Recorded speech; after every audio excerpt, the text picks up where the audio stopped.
Docker containers are being exploited by cryptojacking worms. This is a situation we've seen for a couple of years now, but those worms are still alive and kicking. Hi, I'm Dan Brett, CSO and a founder of CounterCraft. My name is David Barroso, CEO and co-founder of CounterCraft. Today we're going to take a deep dive and have a look at what happened when we exposed a Docker daemon, a kind of API that controls Docker to the internet. Almost immediately it was located by the Cetus cryptojacking worm. David, tell me a little bit, what did we find and what happened? So I guess that there are some specific groups. In this case, we found a group called TeamTNT that is not very well known, but they have been for ages in the internet. So they are trying to find like open Dockers, daemons, and also open Kubernetes, so that they can try to install and create containers that will again mine some cryptocurrencies.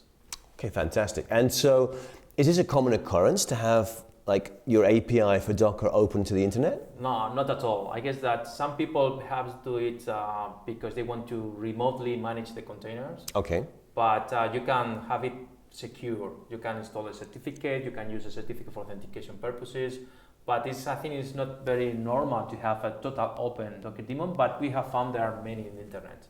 Okay, so we get these daemons, they're affecting people.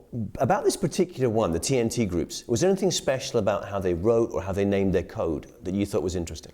So for us, I think was they are using a nice trick for escaping from a Docker container to the real host. Okay. It's something simple but effective. What they do is they once they can create a container using that Docker daemon, that remote API, they create a container in privilege mode. That means that they can execute everything as root. So then they mount the host file system into the container, and then they create a pair of SSH certificates. They overwrite the root user certificates on the host because they have mapped the file system, and then they SSH to localhost from the container using that certificate that they just created, so that they can connect as root in the real host, and then they can do whatever they want. They are root users in the host, so it's a simple but effective method.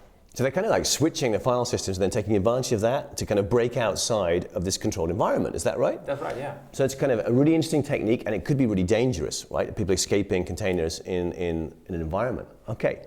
I also heard that they have a really curious way of naming certain parts of the system. Is that right? With kind of weird English adjectives and verbs. Yeah. How about that? Because that might be something that you can pick up and find in other areas. Tell me about it. They have a short list of nouns and a short list of adjectives. They are using very old English adjectives and nouns, and they try to combine both of them, so there are a limited number of combinations. Mm-hmm. But yeah, I don't know. The idea is that they use those names because then they can check if that machine is already infected by that worm. Because if there is a running container with one of those possible names that you can generate, then you know that is a container that belongs to them. So it's also an easy way to check that the machine is already infected by one of the containers. Exactly, you know? So they're using these really weird English adjectives not to step on their own toes, right? To kind of protect their investment in time. But we can also use that to look at our systems and see if they've been infected. So It kind of works both ways. So it's a great, easy use of this intel we've discovered, is to look for these adjectives and old English words on your systems, right? Yeah, we can consider it as an IOC.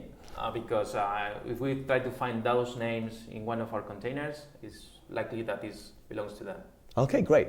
So, I don't know, any takeaways for people about this then, that we can leave people with this threat intel? So I guess that, of course, the first rule would be, please don't have your Docker daemon open to the internet. You can use it, but you need to use better authentication, using certificates. It's easy to protect the Docker daemon.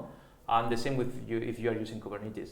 And also another hint would be try to monitor the containers that are being created in the Docker or in your Kubernetes, because there could be some containers that you cannot control, and perhaps they are mining cryptocurrency, or perhaps they are trying to escape to the real host. So watch out. It's important to take care of those containers. Okay, and what about in general about APIs? Should companies, if you do expose APIs, both internally across your networks or externally, should you try and monitor somehow if people abuse them? Yeah, I think also that's important. You need to monitor if people are abusing those APIs. Right. So you need to check all the log files and see if there are, I don't know, new connections from different IP addresses that you cannot control. So yeah, you need to check your logs. I think that's a very good rule for checking that everything is working as expected.